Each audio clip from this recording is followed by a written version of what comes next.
Imagine being a police officer who is sworn to protect and serve the public, but secretly working for the very criminals you are supposed to catch. And it doesn't end there. How about betraying your badge, your colleagues, and your conscience for money, power, and prestige? Well, this is the story of Stephen Kakaa and Louis Ippolito, two former New York City Police Department (NYPD) detectives who became known as the Mafia Cops for their involvement in various illegal activities on behalf of the 5 families of the American Mafia. Mafia Cops.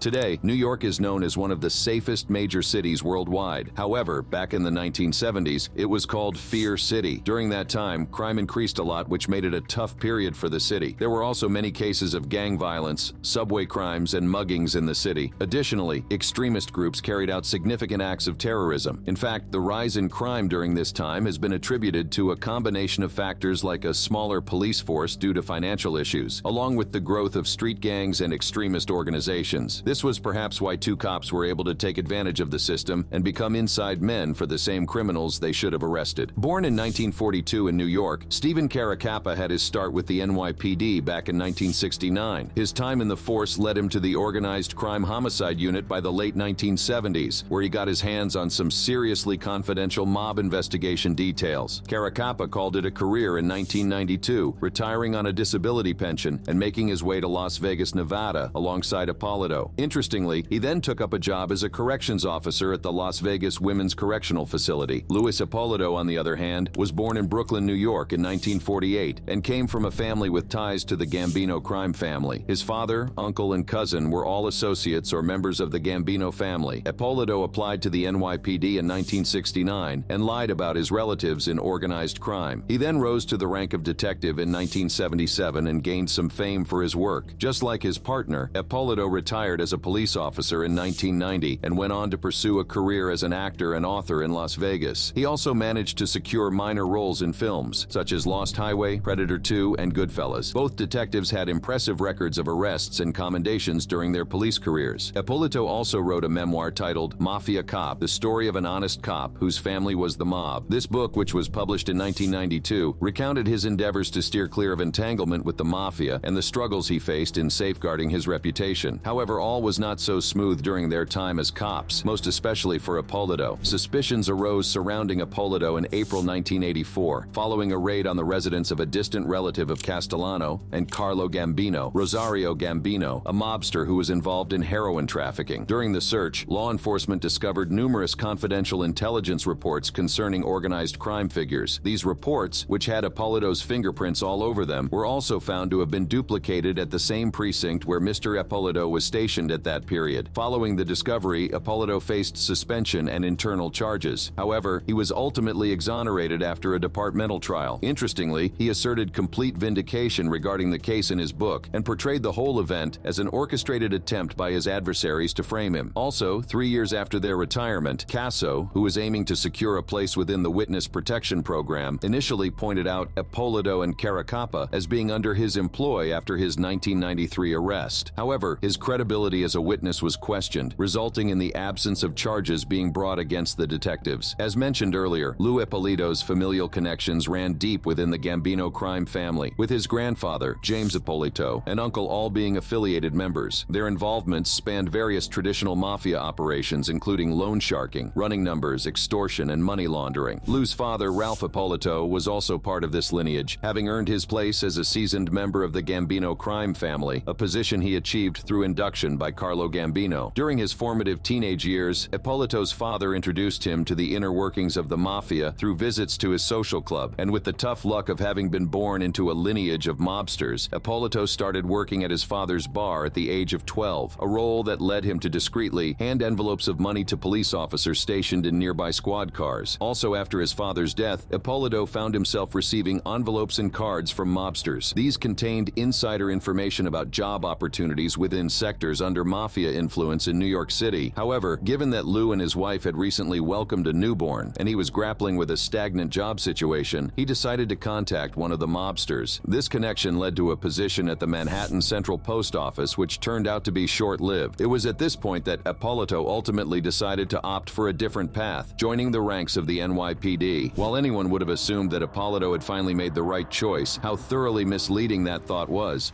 Burton Kaplan and Frank Santoro. Anthony Casso, becoming Mafia Cops.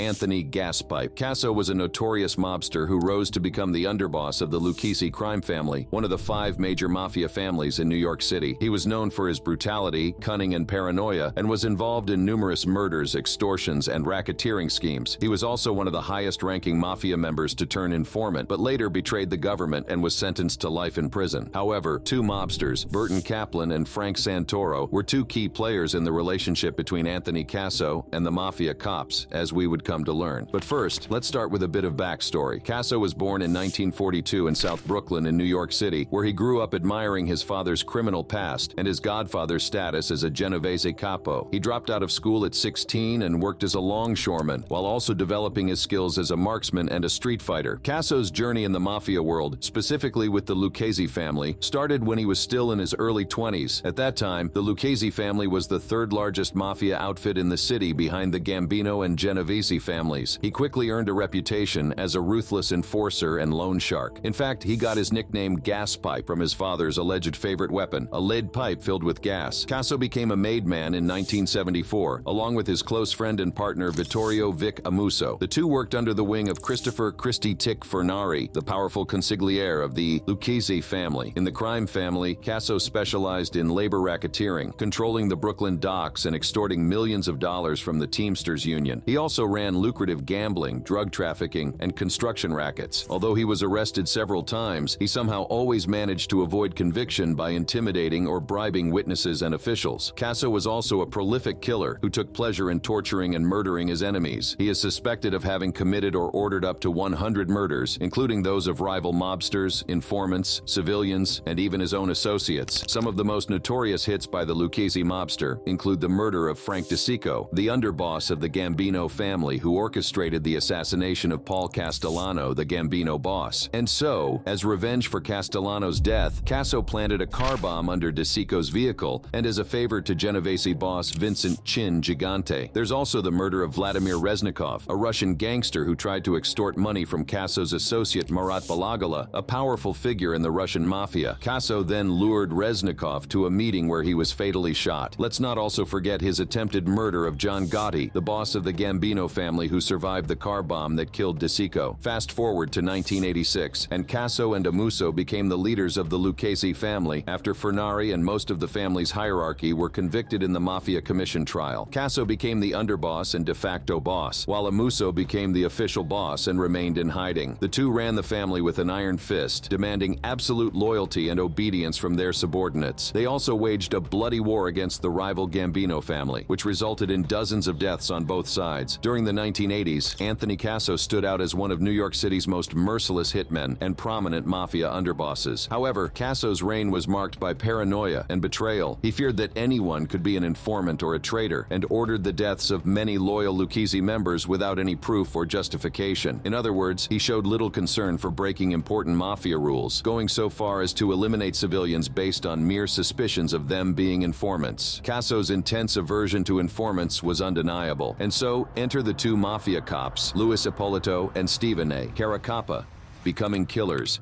In his own way, Louis Ippolito identified parallels between police officers and gangsters, recognizing that both adhered to rigid codes of conduct, and in his perspective, both groups possessed the capacity to dispense justice according to their own interpretations. But was this his reason for shaking hands with the devil? Well, that could be anyone's guess. The year 1985 marked Louis Ippolito and Stephen Karakaa's relationship with the Lucchese family underboss, Anthony Gaspipe Casso. The deal was that the two NYPD detectives would provide intelligence reports about informants within the mob to the crime family and receive a monthly payment of $4,000 in return. In other words, they were to disclose the identities of anyone who was cooperating with the government, along with details about ongoing investigations and upcoming indictments that could land the family in the police net. It was fairly easy for the corrupt cops to meet their end of the deal because, for one, they were police officers, and two, Kakaa worked in the organized crime homicide unit. However, information was not all Ippolito and Kakaa did for the mob. The two Mafia cops were also involved in at least 8 murders that they committed as part of their allegiance to the crime family. In the same year, they were recruited by the Lucchese family. A career criminal connected to Casso employed them to eliminate an Israeli diamond dealer, Israel Greenwald, just to prevent his testimony in an FBI investigation. Using a confidential police database, the detectives located the jeweler's residence, identified his vehicle, and also obtained his license plate number. So, with this information, they conducted a fake traffic stop and invited him to the precinct station for questioning. Instead, Greenwald was taken to a warehouse on Nostrand Avenue in Brooklyn, where Kakaa and an accomplice from the Mafia murdered him, with Ippolito serving as a lookout. His remains were then buried under the warehouse and were not discovered until 2005. Also, in 1986, Casso and Vittorio Vic Amuso, the boss of the crime family, hired the 2 detectives to kidnap James Hydell, a Gambino family associate, in retaliation for a murder attempt on his life. So after an informant within the underworld revealed Hydell's involvement as one of the shooters, Kakaa and Ippolito made good of the order, and Hydell was subsequently handed over to Casso to be killed. Interestingly, they were paid $35,000 for this operation. Again, in a different contracted killing, Kakaa and Ippolito fed information to Casso that a suspected Lucchese associate, Bruno Facciolo, was believed to be providing information about the Mafia group to the authorities. So, Frank Lastorino, a caporegime and consigliere of the Lucchese family, alongside fellow mobsters, Louis Didone and Richard Pagliarolo, orchestrated a meeting in a Brooklyn garage and lured Facciola to the location. There, Lastorino inflicted stab wounds on Facciola, while Pagliarolo discharged 6 shots into his face and chest. Didone then put a dead canary into Facciola's mouth and subsequently concealed his body in the trunk of his car. The killing of Facciolo gained notoriety due to the dead canary found in his mouth at the crime scene, as it was believed to convey a warning to potential informants. Furthermore, following the 1985 assassination of one of the members of the Gambino family, Castellano Gambino, which was believed to be orchestrated by John Gotti, the mob underboss directed the 2 NYPD cops to murder Gambino capo, Edward Eddie Lino. And so in November 1990, the same year both cops retired and 5 years after the assassination, the detectives conducted another false traffic stop on Lino's Mercedes-Benz and fatally shot him 9 times as a form of retribution for the death of Castellano. In fact, the detectives were reportedly paid a whopping sum of $65,000 for this hit and each murder.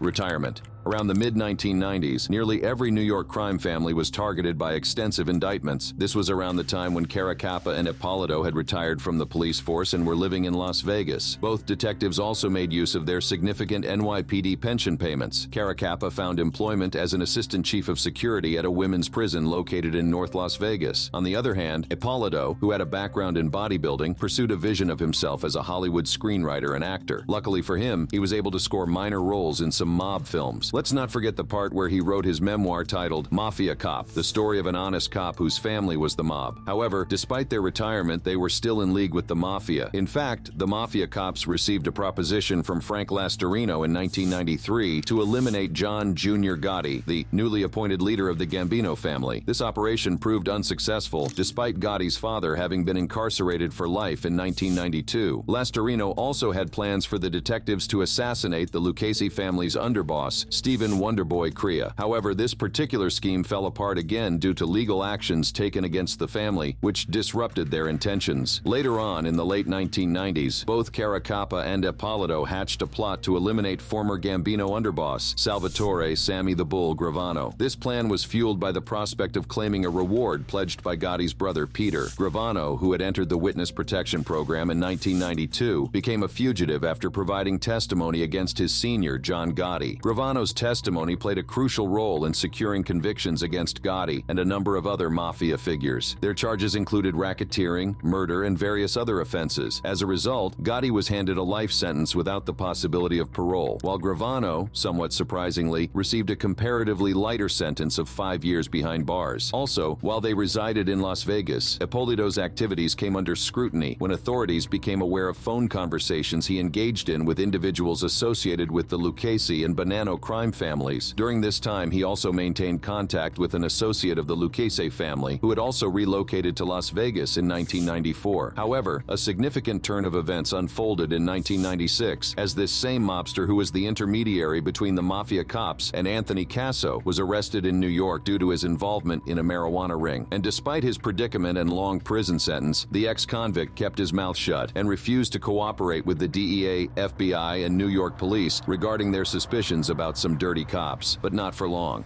Burton Kaplan and Frank Santoro. Burton Kaplan was a former garment dealer who became a mob associate of the Lucchese crime, while Frank Santoro belonged to the Colombo group. In fact, Kaplan was the one who acted as a go-between for Casso and two corrupt NYPD detectives for the hits they did. Kaplan and Santoro's paths first crossed back in the early 1980s. This was around the time when Kaplan was doing time in prison, and he ended up sharing the same facility with Santoro, who was by some sort of coincidence Louis Ippolito's cousin. After their time behind bars, Santoro spilled the beans to Kaplan, letting him know that his cousin and his partner were open to providing law enforcement-related info stuff about informants, upcoming arrests, and more for some cash. Both of these officers had access to this kind of information, although Kakaa, being part of a task force that rubbed shoulders with FBI agents, could get even juicier intel. Kaplan was on board with the idea and decided to reach out to Anthony Casso to set things in motion. Kaplan and Santoro's relationship further progressed when Gaspipe specifically requested to have Jimmy Heidel brought to him alive so he could take revenge for the failed hit attempt on his life. Stephen Kakaa and Louis Ippolito became entwined in this specific episode at the behest of Casso, whose machinations were set in motion when Kaplan was tasked with reaching out to mob associate Frankie Santoro Jr. It was Santoro's familial connection with Ippolito, his cousin, that Casso sought to exploit. Driven by Casso's intentions, the duo of Ippolito and his partner Kakaa tapped into their police affiliations to unravel the mystery behind Casso's shooting. Interestingly, the officers willingly embraced this task without financial inducements, choosing to carry out this investigative task pro bono. However, after Heidel was successfully delivered, the underboss later offered the cops $35,000 for the job. According to Kaplan, Casso held a favorable view of Ippolito and Karakaa's actions, particularly their diligent safeguarding of Santoro following the abduction. This act in particular helped the cops to gain Casso's admiration during the initial stages. However, this amicable phase eventually saw a downturn. In 1986, Casso instructed Kaplan to arrange for the officers, who exclusively interacted with Santoro, to retrieve the file on Nicholas Guido. Guido was a Gambino associate who was also on a hit team that had tried to kill Casso. Surprisingly, when the officers requested a sum of $4,000 as compensation for this task, Casso hesitated and exhibited reluctance to comply with their financial demands. While the officers did succeed in accessing the information as requested, the mob's ultimate path to locating Guido was facilitated by data obtained from an insider within a gas company. However, this choice of information source made the whole outcome take an unfortunate turn. Despite their efforts, the information acquired led them astray, resulting in the mistake of killing an innocent person who had the same name and was about the same age as the man they wanted. Nevertheless, Kaplan, Santoro, and the cops carried out other hits together, such as the murder of the jeweler, Israel Greenwald, who they feared could betray them. The genesis of the issues with Greenwald was when the jeweler formed ties to a racket that involved a Hasidic banker named Joe Banda from the Williamsburg area. This collaboration was meant for transforming the stolen treasury bills supplied by Casso into liquid assets. With the assistance of Greenwald, Banda skillfully facilitated the laundering of one of these bills in Europe, yielding a substantial $250,000 profit for both Casso and Kaplan. However, Casso's apprehensions grew as he harbored concerns that Greenwald might leak details about the operation to the authorities. And so, the job of getting hands on Greenwald was contracted to the mafia cops after Santoro suggested it to Kaplan. In the end, Santoro was shot and killed in 2001 while walking his dog near his home in the Bronx. Santoro's murder was ordered by Vincent Bassiano, aka Vinny Gorgeous, who was the acting boss of the Bonanno crime family. He had this suspicion in his head that Santoro was cooking up a plan to kidnap his son. Bassiano didn't just let it hang there. He got another guy from the Bonanno crew, Dominic Sicale, to actually carry out the kidnapping order. Sicale was, however, arrested in 2005 for racketeering and involvement in two murders, including including Santoro's. He also agreed to cooperate with the government and testify against Basciano and other Bonanno members. Cicale was sentenced to 10 years in prison in 2012 and given credit for time served. As for Burton Kaplan, he got involved in a $10 million marijuana sales ring and was arrested and sentenced to 27 years in prison in 1996. However, in 2004, Kaplan decided to cooperate with the government and testify against his former partners in crime. He really proved himself useful as he revealed the details of the detectives' involvement in 8 mob-related murders. Investigation. Burton Kaplan's testimony seemed to be all that the police had been waiting for to convict the mafia cops, and the irony of it all was that there had been clear signs all along. Remember back in 1984 when a group of FBI agents raided the residence of Rosario Gambino, a bigwig in the Sicilian mafia who was also deeply involved in the heroin trade. In his house, they found records from the police's intelligence division that were linked to Ippolito. The story took another twist when newspapers came out with reports suggesting that Rosario Gambino was actually related to none other than Carlo Gambino himself, the boss of the Gambino crime family. And if that wasn't enough of a connection, it turned out Rosario and Ippolito had been pals for a good while, often catching up over coffee at a cafe down in Coney Island, Brooklyn. However, while Rosario Gambino was sentenced to 45 years in prison for smuggling millions worth of heroin, Ippolito was cleared of all suspicions. The trials commissioner of the NYPD at the time, Hugh Moe, took a stand and pronounced him in the clear, fully believing his side of the story. According to Ippolito, he had handled that file because a sergeant from the intelligence division had asked him to show it to his colleagues over at the Brooklyn precinct. Now, the real head-scratcher was how the file had ended up at Gambino's place. However, the prevailing idea was that Ippolito might have stashed it away in some unlocked cabinet at his precinct. Even then, it left quite a few unanswered questions that no one cared to ask. And so, the detective, who was the 11th most decorated cop in the city, returned to the force and also claimed $11,000 in back pay. Another big piece of the puzzle dropped in 1994, a solid decade before Kaplan came forward with his testimony. And who was the source this time? None other than Gaspipe Casso himself. You see, Casso was in a tight spot facing charges linked to the 36 murders he owned up to. So to save himself, he decided to spill the beans to the feds and laid out the whole story about his relationship with Ippolito and Kakaa. I had law enforcement on my payroll, so I had them looking after me. On your payroll? Right. Cops? Yeah, the cops. Despite the graphic tale Casso told the authorities, they didn't take him seriously. In fact, when he ratted out about the hit on Edward Eddie Lino, who the mafia cop shot 9 times in a false traffic stop, there were a few New York cops who cooked up their own theories about Karakaa's motives. I gave them $75,000. They killed him cowboy style. They pulled alongside of him, they shot him, they made him crash into the fence alongside the Bell Parkway on the service road. Right? Then Steve got out of the car, ran across the street and finished shooting him, finished killing him in the car. Then they got back in and they went away.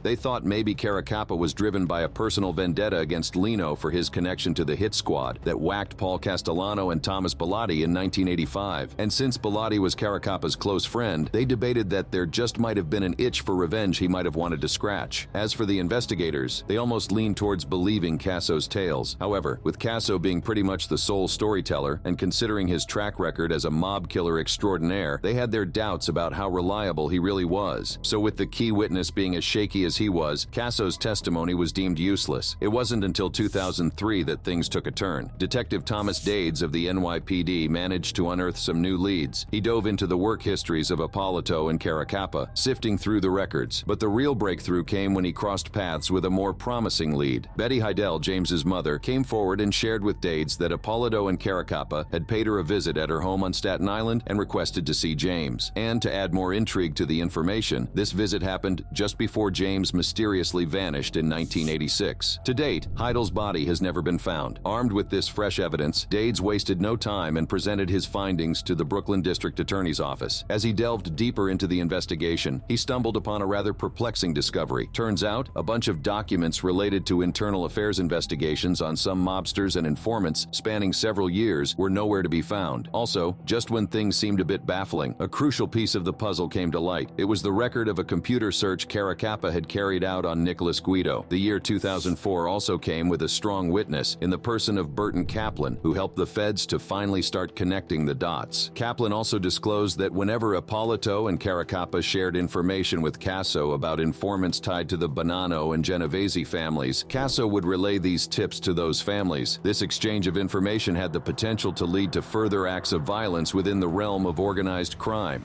Trial and aftermath.